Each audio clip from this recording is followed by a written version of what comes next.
Hey, what's up, everybody? Welcome back to the DecompresSean Cast, episode 5. This one, I'll just admit it right now, guys. It's hype. It's hype as fuck. I got a lot to say. I got a lot of topics. I got a lot to say on them, so let's just fucking jump right into this shit, boys. I'll probably jump around quite a bit. But first things first. Apologies for being late, lads, on this one. I'll admit this last week was very, very busy doing things, for the new year and whatnot.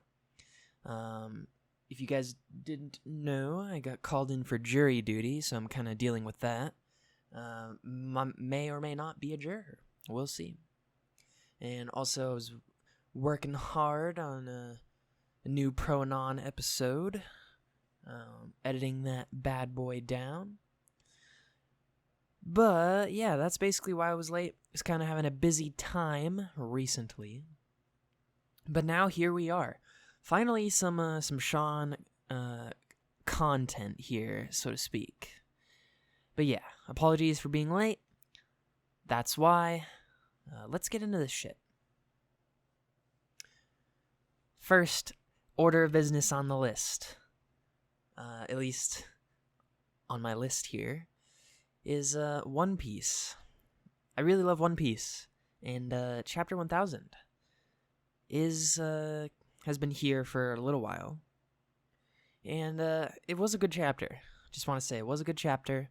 It was emotional, but obviously, in a standard kind of One Piece fashion, nothing crazy, and I won't spoil for you, lads. But there was some cool moments. There were some emotional bits. And I am hyped for what's to come. There's a lot of interesting things going on in the chapter. And I'm excited. I'm excited for the climax of Wano. Of finally getting to Kaido and hopefully beating the fuck out of him. Blowing him the fuck out, some might say.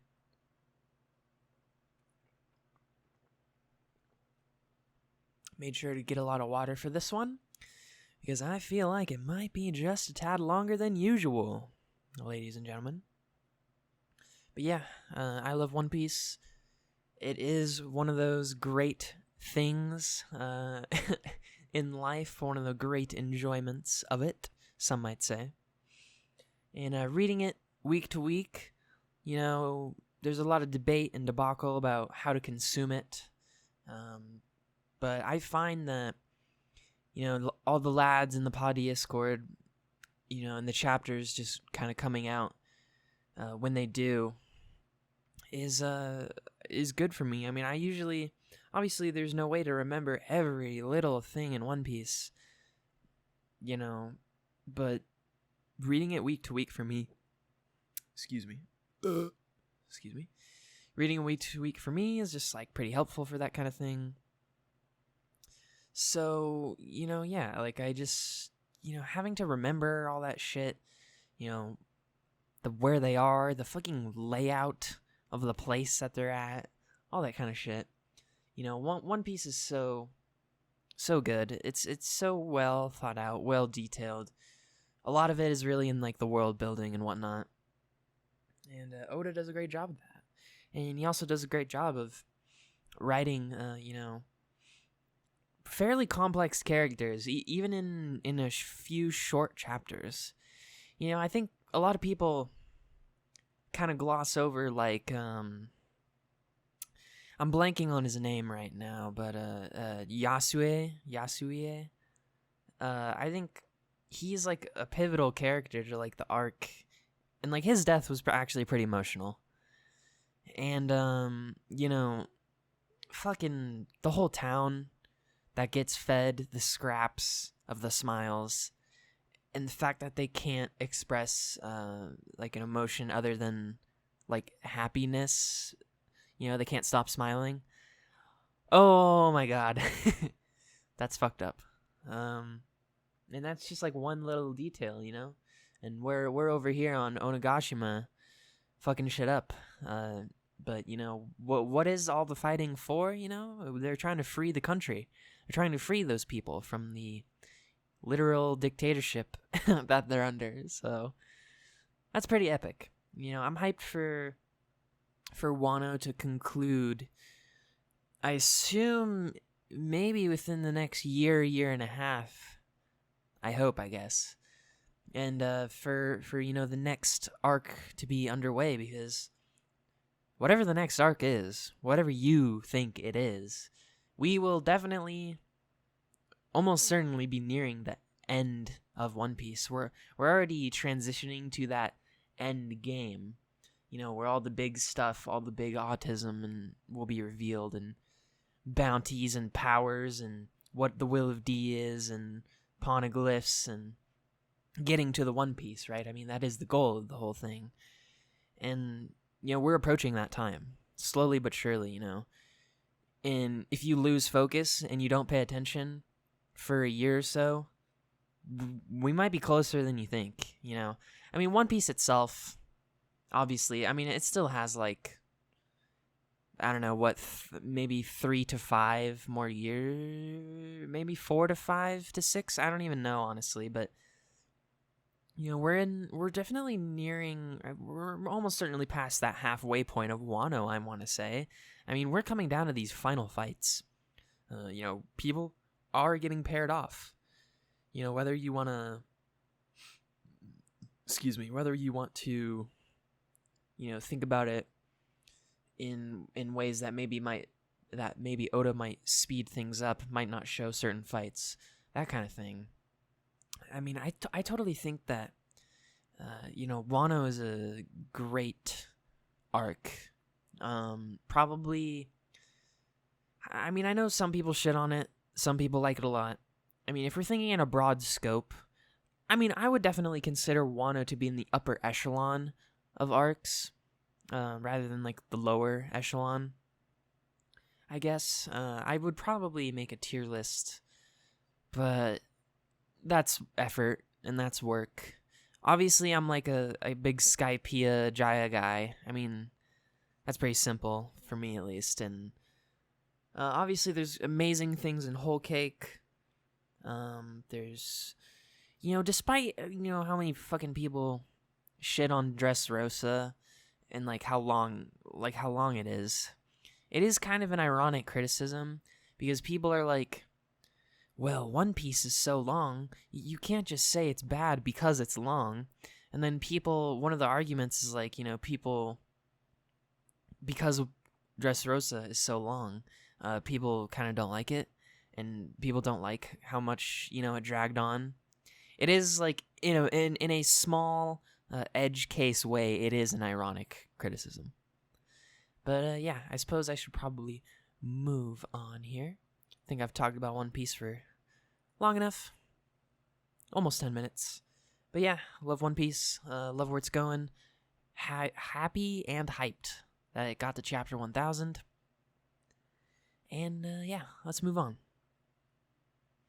So, I'll just knock out a different point here. God, there's a lot to go on, actually. I guess let's just get this out of the way. This will be a fairly brief-ish point. As is per usual with these, I kind of, although I don't really care anymore, it is a reoccurring bit to summarize my thoughts on Nate content recently. And I don't mean content, I mean Nate content specifically. And there was a video that came out between now and the last DecompresSean Cast, I believe, which was his video on Hades, essentially, if I recall correctly. I will actually check to confirm that real quick right now. However, obviously, as kind of is per usual, it is just disappointing. I want to say I talked about the anime and music video in the last episode, so I won't talk about that one again, I believe. Just to summarize, kind of mid to low kind of tier video, like not really anything crazy. But since then, it's kind of a shame, but he did post two dudes talking about Hades' best game of 2020. And it's one of those things, right, where it's a double-edged sword, really, because he does, to be fair, to be charitable, to be charitable, he does set the expectations low by, making that the title, right? Making it two dudes talking about Hades. But then you have to think, the latter half of that title, best game of 2020. I don't know about you guys, but when I see best in a Best Guy Ever video, it should be like a good video? I don't know, I guess I'm just confused. I'm just generally confused at the basis of why content, but people are falling for it. Of course people are falling for it. Because content is kind of spammed like low-effort content, essentially. That, they don't even... When I say they, I mean Digi and Nate, in this case. That they don't even edit, No Need Bruh edits that shit. Vic edits that shit. And they have... honestly, in my opinion, way too much of it releasing. There's no way I can keep up. Even if I have the slightest of interest in something, the sheer frequency at which they release their content is so high that I just can't even, fathom keeping up with it. And the fact that they're so long, too. They're usually fairly long, 30, 40, 50-minute discussions, essentially. And that's the thing, though, is that video, that Hades video, although I did watch it, I didn't enjoy it, It really, it was a 53-minute discussion of Nate and Vic, shilling content with a sponsor on his main channel. And it's a really confusing upload. It just feels like another one of those, I don't want to say pity upload, but just yeah, I'm still alive, guys. I'm still uploading, right, guys? while Patreon is tanking. Because people have actually realized, what he's doing. That his focus is not on his channel anymore. It's very perplexing. It's very perplexing. Oh yeah, another important bit of that, I guess, is the utter disregard, the utter just seeming lack of care. Because if you guys are not aware, Nate goes to Hawaii every year, and this year especially just seemed like not the year to do that. Just to put it simply. And it's just very confusing to me, how there's a disregard for his channel and he still takes a vacation. I can understand, right? I can understand. I am in desperate need of a vacation, in all honesty. And I'll probably do that this year. I'll probably bring that up later in a different discussion point. But how much of a slap in the face is it to all your fans up until now? As if your, goodwill hasn't already been completely shafted. That this guy, who's just been slacking with his channel, takes a vacation while it is just dying. That's interesting, let's just say. And the mere fact that, it's mostly other people editing Nate's content, it just makes you wonder, what is he doing? And the fact of the matter is that he's just focusing on content. And that just sucks. It just, that base feeling, it just kind of feels like betrayal, really, to your fans. And even though content is moderately successful, I don't know. I mean, obviously it's not like taking off like crazy. It is growing. You know, it has a decent subscribe star, if I'm not mistaken. Last when I was checking, it was like over $500 or something. So don't get me wrong. I get it. It makes sense. From a business, logic, money perspective, it makes sense to do what he's doing. But I feel that he has lost something along the way. Nate has lost soul along the way. I mean, mostly, if I'm being realistic, I probably would have significantly less Natean problems if he still did these two things. If he still streamed, and if he showed up on the PCP. Because those things are so simple. Those things are so easy. But it's the mere fact that he can't even do those things that it's kind of insulting, actually, And I'm glad. I'm glad, by the way. Part of the bit with this is I've been unpatroned, since August of last year, I believe. And I haven't regretted it one bit. I was literally lighting that money on fire. And although I know the odds are low, if any other Nate patron happened to be listening to this, I would encourage you to just unpledge. Because what is he even doing for you? Even if it's $1, you could save $1 a month. And I know that sounds bitter and that sounds cold, but I think that's just what would be for the best. The only pressure that realistically gets to him is financially based pressure. If you keep giving him money, he's just going to keep doing whatever is working or whatever, works for him. And although, his main patron has obviously plummeted in the meantime, you can check this shit on. Actually, I'm gonna check it right now on Graphtreon. Right, Graphtreon is like a website that makes a graph out of people's Patreons and whatnot.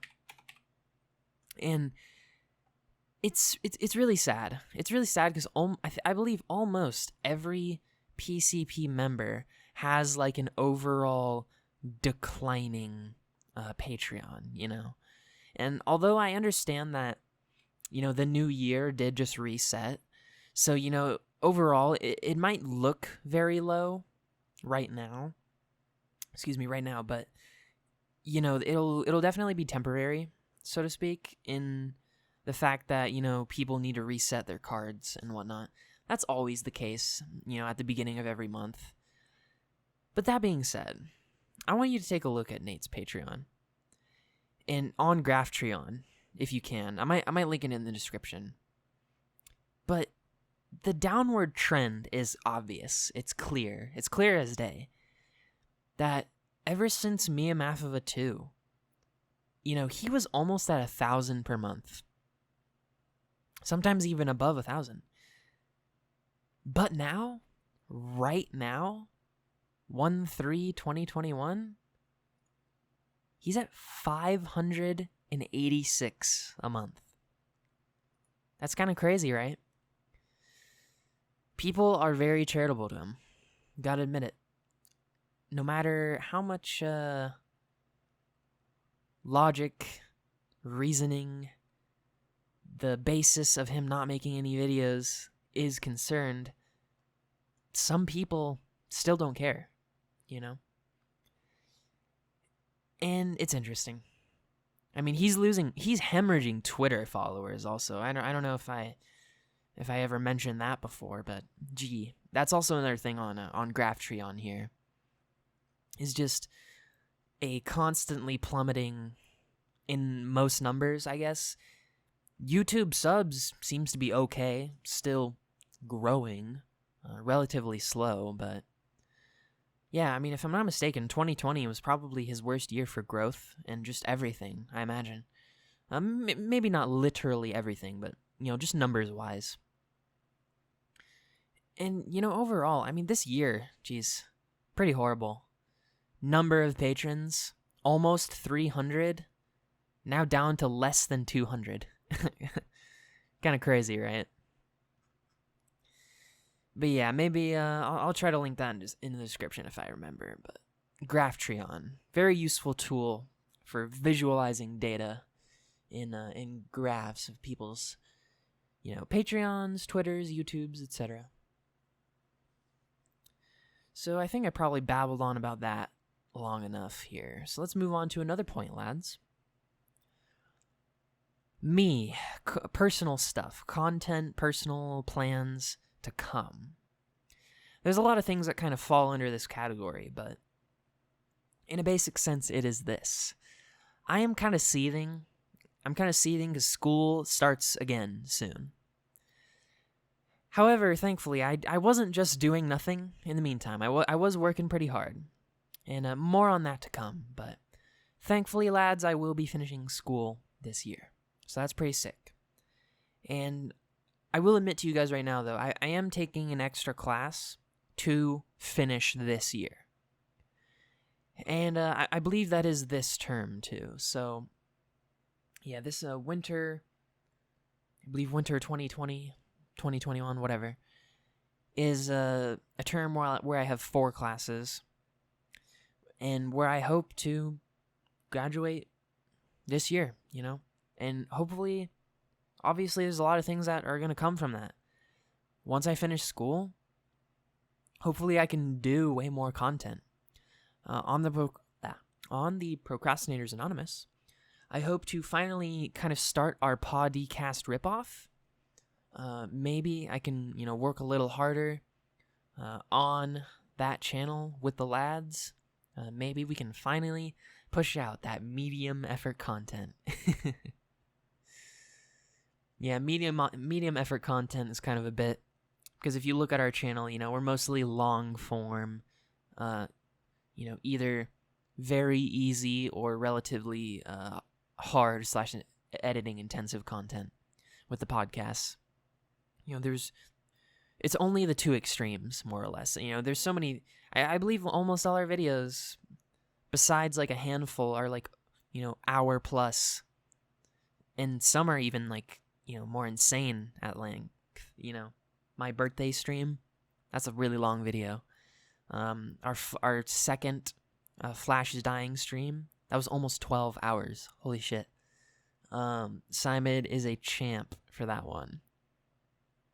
And yeah, so finishing school, I hope to. There's a lot I hope to accomplish. I'm really looking forward to the summer of this year. Once I finally get my degree, that will open up a lot of opportunities for me, depending on what I want to do. And to be honest, as I've stated before, I believe, I'm still not even sure what exactly I want to do. I've made some things clear of kind of what I want to do. But school doesn't exactly suffice for a lot of the more specific things, for like making video games, for example.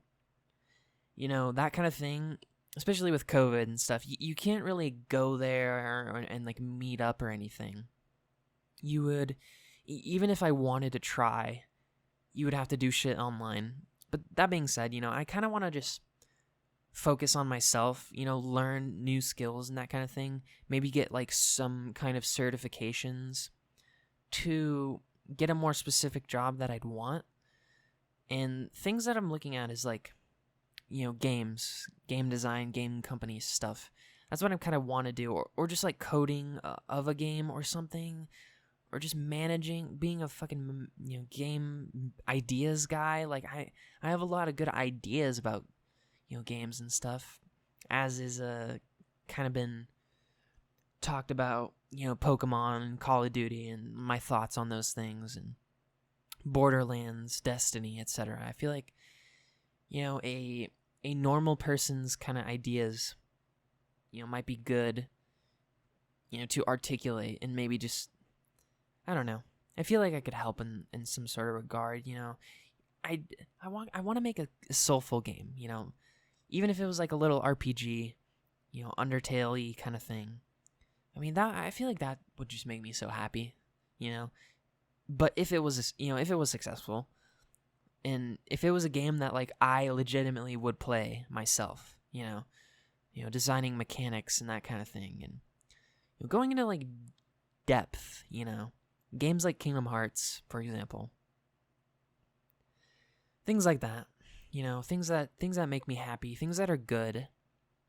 And how about this? I'll just bounce right off that topic into another one of a very similar vein. If you guys know me at all, I like to make bits and quips and jokes and references to Metal Gear Rising: Revengeance. And if you guys didn't know, I actually have never played it, right? A really long time ago when it came out, I watched an LPer play it. So I had kind of a vague memory of it in my mind. But obviously I was, kind of like awoken to it in like 2020, I imagine. I don't know, it might be like late 2019. I don't know. Either way, the point is that, after watching Nate replay it on stream like all that time ago, it kind of reminded me, of like, holy shit, like GOAT, GOAT game. Actually insane, fun, good, visceral. And I finally played it, lads. I finally bought, played, and beat MGRR one time on normal. And I expect to come back to it if I ever have free time, if I ever feel like it. Because it is an extremely fun, visceral, actually like big brain politics philosophy game. As much of a meme as it is, it fucking portrays itself with all these funny memes and one-liners and shit, but it's actually like kind of deep and like it's very interesting. I feel like I say and like too much, but yeah, MGRR is fucking based. It is so good. The Zandatsu, oh my god, the blades, the blade mode, ripping out their fucking electrolytes. Shit's Kino as fuck. God, and I gotta say, I was streaming to the Discord of the Pronon peeps, my first time fighting Armstrong, and I actually shit on him. Like, I did really good. And also, that was the way I reined in the new year, baby. And that's how you jump a topic point again. Yeah, so I reined in the new year killing Armstrong. That was pretty sick. That was pretty awesome. And I'll just tell you guys right now, that's the best way to start the year, And that's a great boss fight. That's such a fun boss fight. I forget the fucking name, and I always fuck it up every time, but like the defensive aggressive or whatever is like the best fucking move ever. Like the fucking slash and backup is so Kino. It's so good. And the funniest part too is like I was only just learning how to parry too, because I honestly got fucked on the Jetstream Sam fight. I must have died to that like 10 times or some shit.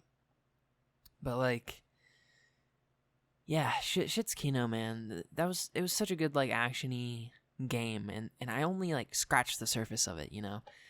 I didn't beat it on hard mode. I didn't do a new game plus or anything. I just went through it once on normal, and I expect to come back to it.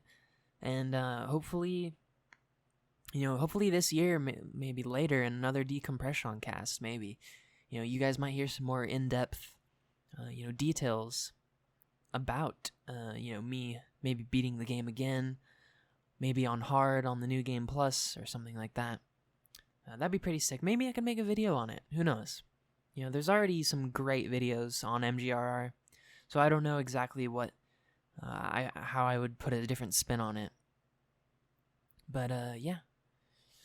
How about that? How about that, lads? And by the way, I'm gonna loop back around topics, actually, because I actually forgot about one thing I was meant to talk about. And although I talked about Nate content, and I did mention, how him playing MGR kind of re-inspired me to do so.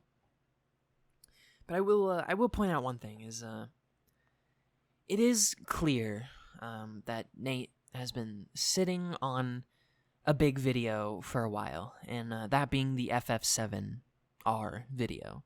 That we've been... I mean, I say we, but, only a certain subset of people who even actually care, are looking forward to the video. And I would put myself in that camp if we were, technically speaking. And I guess I'm a little lost. I'm a little confused because on his last, I think, solo cast, he did mention that was my glasses falling. Sorry about that. That being said, like I was saying, he did mention, on his last solo cast that video is like what's kind of holding him up. I imagine Nate autism is just like, going so hard. He probably has a 100-page, Google document or whatever of notes, quips, bits, video references, his thoughts, his opinions, etc. I imagine. But he said it would be released. Now, I understand because this is a little late. This episode of the DecompresSean Cast, it doesn't necessarily apply, but now it does because it is late. But Nate said it would come out this month. So expect on the next episode of the DecompresSean, if that video comes out, for me to have a lot of thoughts on it. I will just, warn you guys right now, that will probably be a huge video with a lot to dissect. And to be honest, if, assuming we all know Nate and who he is and what his position is, I will likely kind of be on the ready to counter a lot of what he says. Because, if it isn't already apparent from the video I've made and the opinions I've parroted that I like FF7R, obviously it's not some perfect 10 out of 10, soul masterpiece, Undertale original FF7. I mean, you have to think about it, right? You have to consider FF7R for what it is, It's only a, roughly a third, I believe. If I'm remembering the Tim Rogers video correctly, like the first Midgar section is like a third of the game, based on some parameters that he set. In that, FF7R was basically a conception of what would making Kingdom Hearts style combat in a Final Fantasy do. They've already kind of experimented with it, but like this was the shit. This was like, it felt like playing Kingdom Hearts a lot, right? But with way more RPG kind of aspects. The slowing down when you're selecting a move and whatnot. And for example, what is it, like quick commands, or like when you hold L1 and then you can hit something, like, very Kingdom Heartsy. And I liked that. That's very clear. That's very obvious. That's something about me is I like Kingdom Hearts, so I like that kind of thing. And obviously as I've detailed, I gotta say obviously too much too, but as I've detailed, I very much enjoy and personally relate to like the themes and the characters of FF7, really FF7R, and what they represent. I feel like people severely underestimate the strength of the characters and the voice acting, like actually being pretty good. God, I fucking love Barrett. Holy shit. And I want to join Avalanche IRL. Shoutouts to Ben. Very funny tweet. Yeah, I mean, I feel that's literally the like identity of FF7R. Is that it's kind of as I've detailed in that video. You guys already know my thoughts, but it represents like its identity is that that is underrated, you know, or kind of glossed over. You know, people. It's literally just like I said in my video. Go back and watch my FF7R video. But you know, people will nitpick the littlest things, and they won't.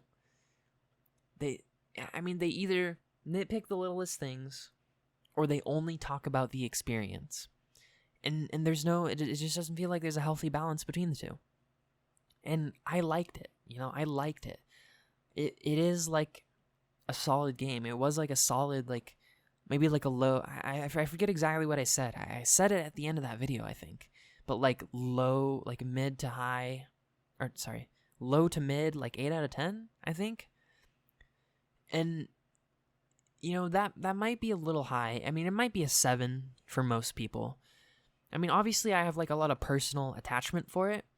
So if we're like going for like a realistic kind of score, I mean, I guess as funny as it is, I would give it a 7 out of 10 probably, all things considered, because there are definitely, you know, it is a beautiful game. It really is. You know, great characters, story, like setting, you know, like atmosphere. And as much as of a meme as it is, like, yes, like graphics, like it is graphically impressive, like all the fucking particle effects, strands of hair, everything and whatnot, and how your game like doesn't fucking shit itself with all the stuff on screen is very surprising to me. But yeah, the combat's actually like not terrible. It's kind of rough on the higher difficulties because I actually stopped. I believe I was like, I stopped at the second like arena thing that opened up. Kind of a weird place to stop, but that is where I happen to stop. Hit my desk there.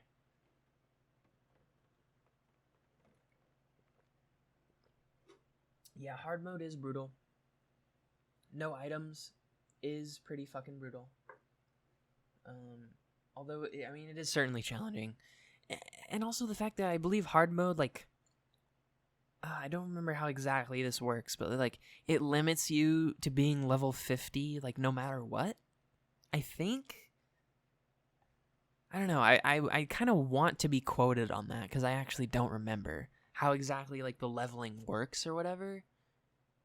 And I guess we'll find out in part 2, you know, what even is going to transfer and whatnot. I'm very interested to see.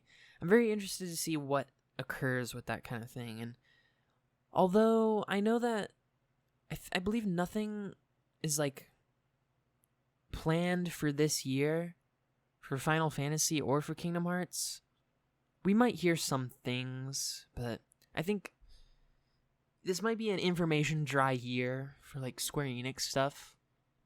I think. I'm trying to think though. Oh wait, actually, does like maybe like Bravely Default 2 comes out or something? I don't know. Like there might be like a smaller, you know, soul heavy game that kind of comes out between now and then. But yeah, I'm interested to see though. I'm interested to see on you know, the future of Square Enix, and that, you know, Nate's really pessimistic about it, in a general sense. I mean, I know he likes Remind, but you know, obviously that doesn't reflect on the base game of Kingdom Hearts, of how that went. So yeah, fuck. I mean, I guess that's a lot of my points and bits out of the way. I guess I should talk. I already sort of talked about New Year's resolutions, but like graduate, right? That's one. Start a podcast style ripoff kind of show. That's another. And this a lot of this stuff is like gonna occur way later. Like the front half of the year is probably gonna be shitty, really grindy. Excuse me, but the end of this year will be really, really good. So if you guys weren't aware, actually, first of all, I'm gonna try to get some sort of job after I finish school, after I graduate. Depending, you know, obviously, I'm going to look at the circumstances then. But I'm not sure about this. My family's going to go to Australia because my uncle is moving there. I wanted to go meet some of the Pronon lads. I want to go meet Shinny and Seatall. That'd be sick. And it would be nice for me to finally get a big vacation after a while. So I'm kind of looking forward to that. But what I'm concerned about is that I might have to pay for it myself. Which is why, although I'm not sure, I may have to get a job. I don't know, be it temporary or more long term, after I graduate, to save up money to go on this theoretical Australia trip.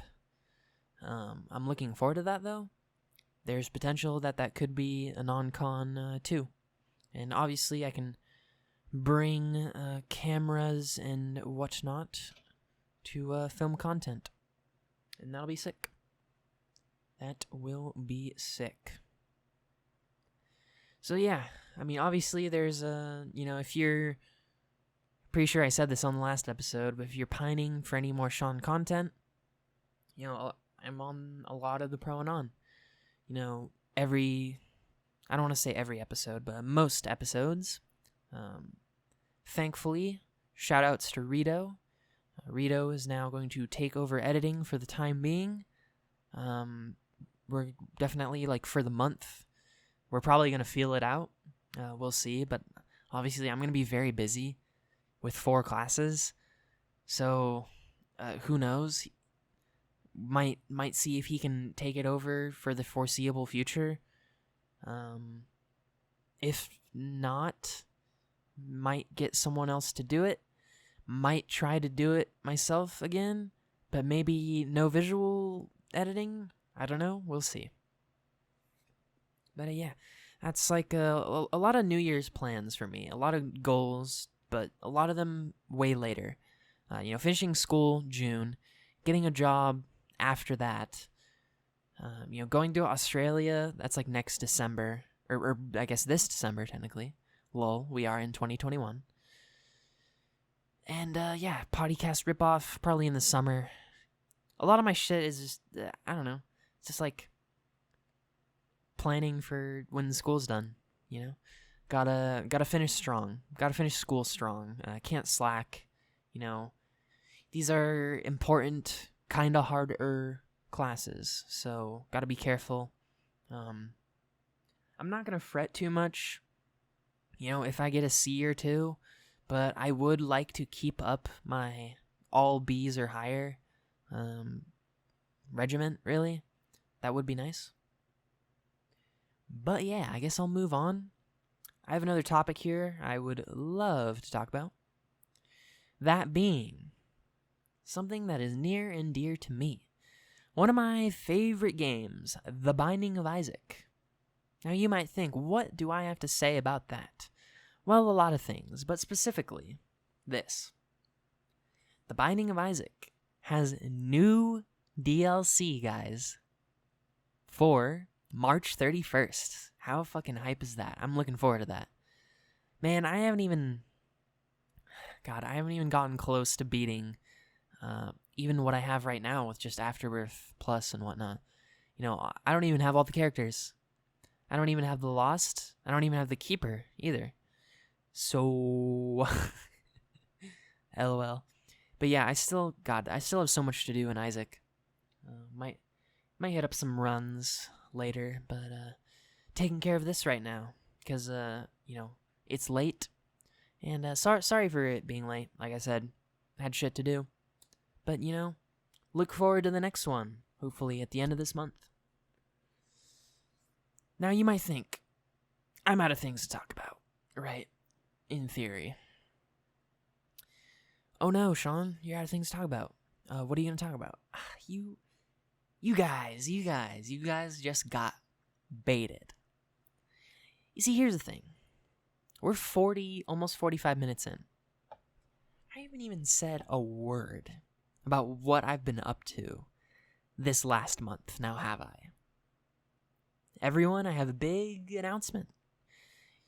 If you are still watching / listening this far, thank you very much. But you you, dear listener at home, are within the first, few to know that the lecture is filmed.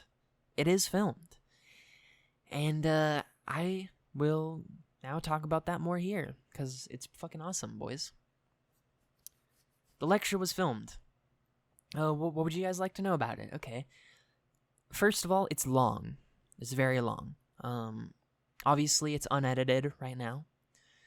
It's all filmed. It's all audio, videoed up. I'm still gathering a few more pieces. Not everyone has submitted their stuff yet. No need, bruh, Kajoro, looking at you. Almost ready, lads. Almost ready to start the editing process. But yes, the lecture is filmed. My master audacity, I believe, was 7 hours and 45 minutes. However, keep in mind, obviously, that's not going to be the length. First of all, we took breaks every 30 minutes. So I would certainly expect it to be under 7. Maybe even less. I'm not even too sure, to be quite honest. But it's one of those things where it's like, we'll see when I get to editing it. But, I almost guarantee you it's not going to be 7 hours and 45 minutes, depending on some other things, too. If I have any guest interjectures, if I have any commissions or art to show off, there might be kind of, transitions and that kind of thing.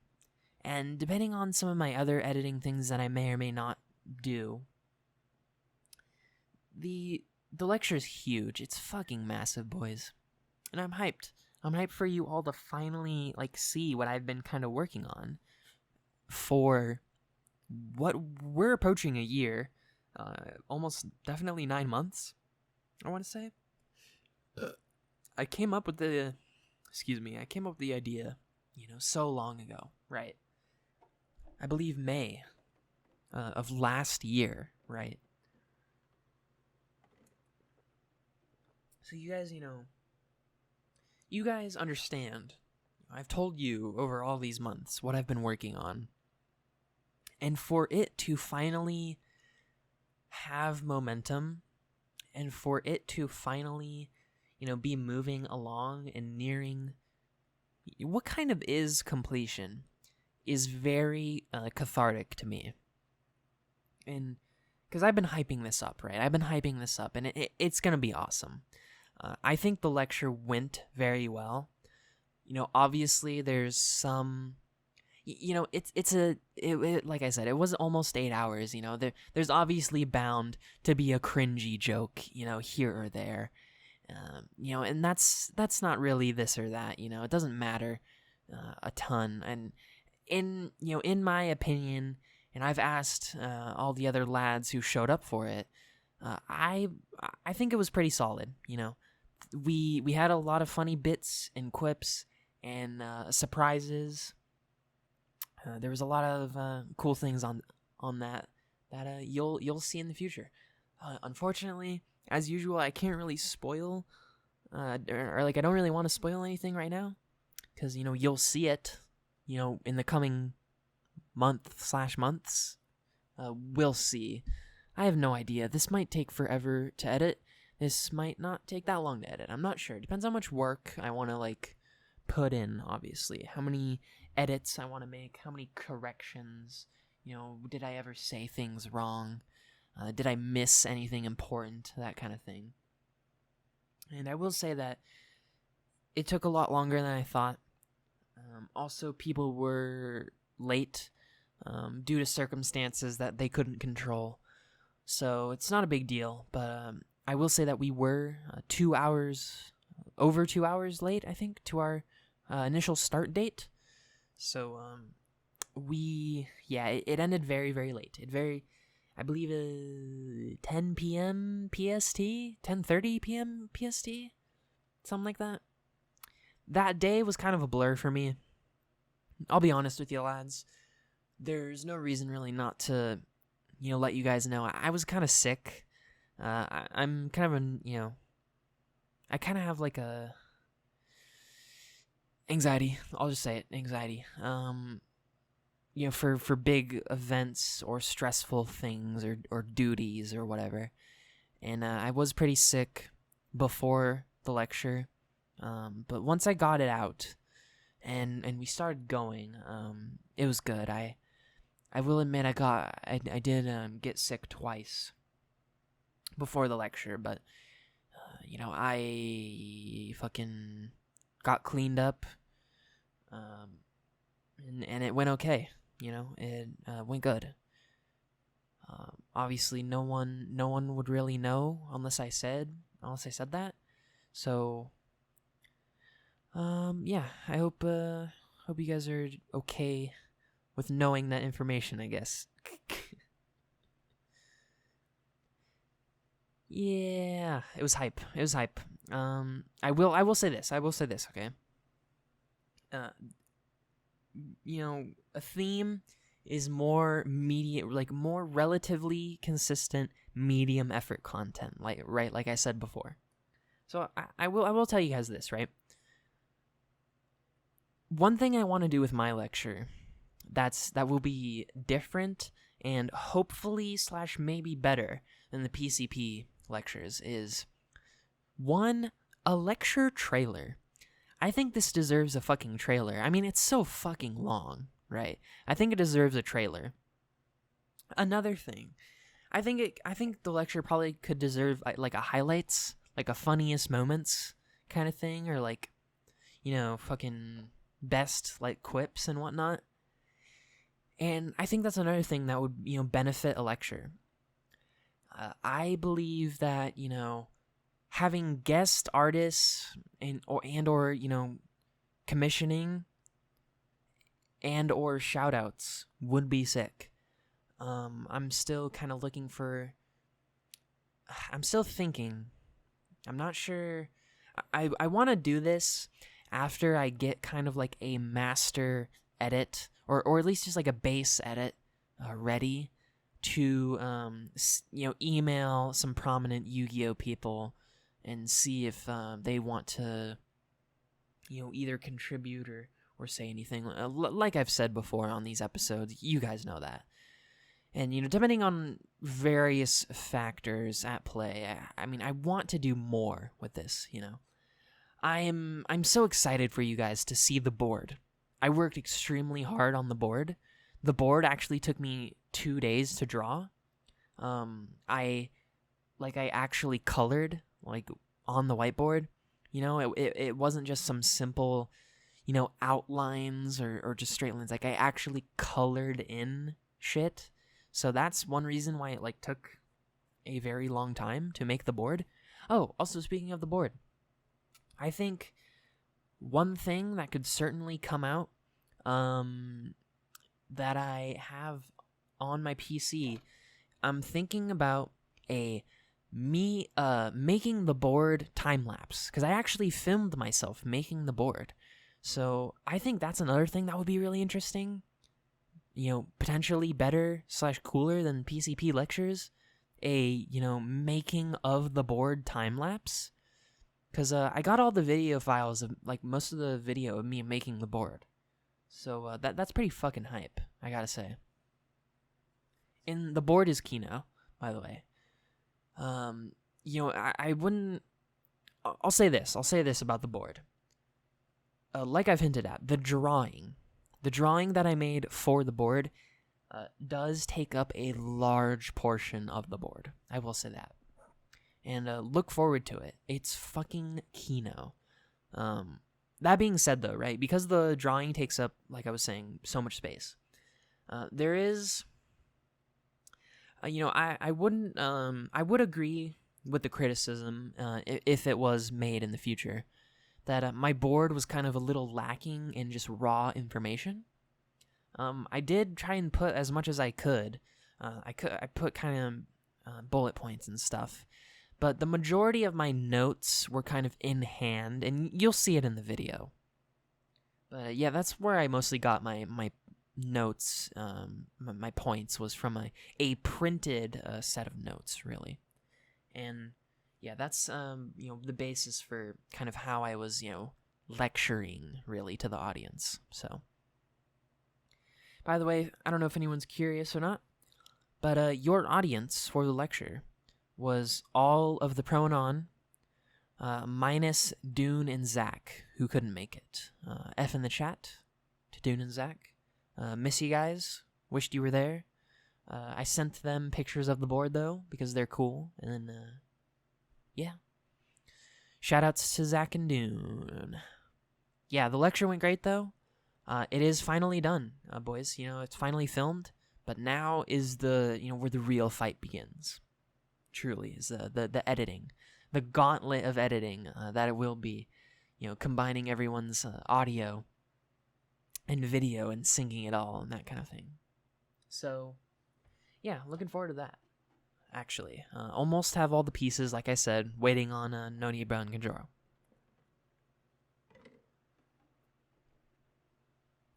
So yeah, I'm hyped for the lecture. I'll give you guys. I'll give you guys a little bit, right? You're 56 minutes into this podcast. I'll give you a little deep lore, little bits and quips. So, if you're not subscribed to the Pronon, what are you doing, first of all? But secondarily, you're here right now.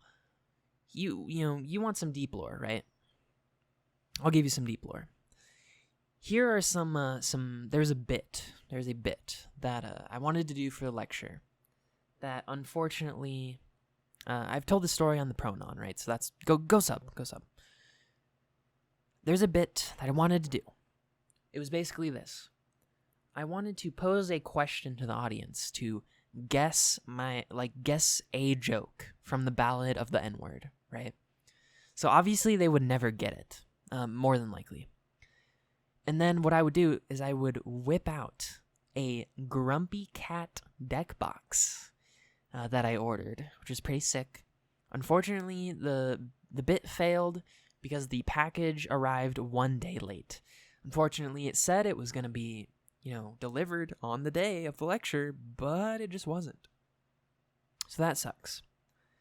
And also, if you did not want to watch the newest Procrastinators Anonymous for whatever reason, the other bit, another long-term deep ground, deep lore bit, is the color placement of everyone on every episode.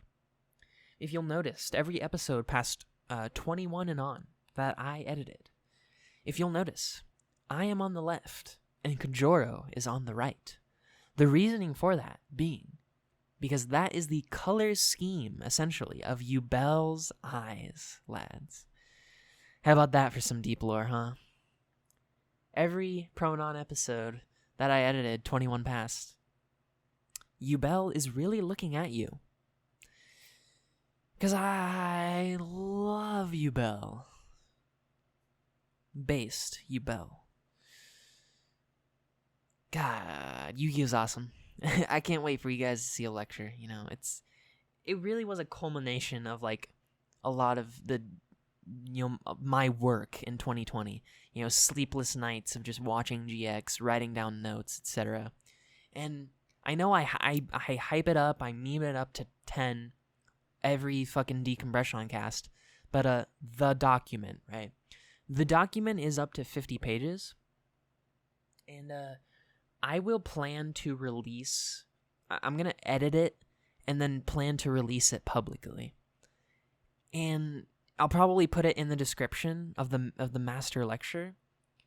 And that way, if there's any true autismos out there willing at all to read, the 50 pages that I wrote down, if any person out there is willing to even attempt to do that, they will get it. They will understand the full scope. If a 6-hour and whatever lecture doesn't already suffice for that, they will get it. Whoever wants to read the doc, they will get it. And yeah, so I'm just extremely hyped and happy. As much of a meme as it is, 2020, bad year. Am I right, guys? Yes, we all get the meme. Some good things did occur. I did pretty well in school. I held a part-time job for a little while and actually made some money because I was extremely low on money. And I made a lot of friends along the way. Unironically, 2020 was like the year for making good friends. Everyone at the Pronon, if you're listening, even if you're not, a main Nibba, even if you're Choco or Piewhip, you guys are cool. Shout outs to everyone in there. You guys are the lads. You guys are the best. And probably the highlight of 2020. I mean, what would I have done without Pronon, really? I'm honestly not too sure. I would hate to be just a fucking seething Nate head with no way to vent, no way to get it out, no way to talk with other actually normal human beings in this greater PCP community, I guess. I would just be forgotten as, some cringy voicemailer. And while that may be the case in some people's eyes, if you go any deeper, there's more than meets the eye. Every good guy needs a good villain, let's just say. As we all know. I believe Jesse said something similar in Horseshoe Finale. He's like, every good guy needs every protagonist needs an antagonist in a sense, right? Just like wrestling. It's a lot like wrestling. As much of a bit as it was to be annoying, it is still being annoying. While you could just choose to be cool. Whether your bid is instantly shot down or accepted is just up to chance, really. But it is clear that it was intentionally bad. That is kind of a meme, though, in a way, but it is what it is. That being said, I think I'm going to wrap it up, lads. Thank you very much for watching. We're an hour in. Pretty sure I went over all my points. Hope you guys are happy, doing well, and hyped for this lecture, because I know I am. I'm really happy and hyped to get into it. And I hope you guys will look forward to way more Sean content in 2020, So yeah, thanks for watching. I'll see you next time. Bye.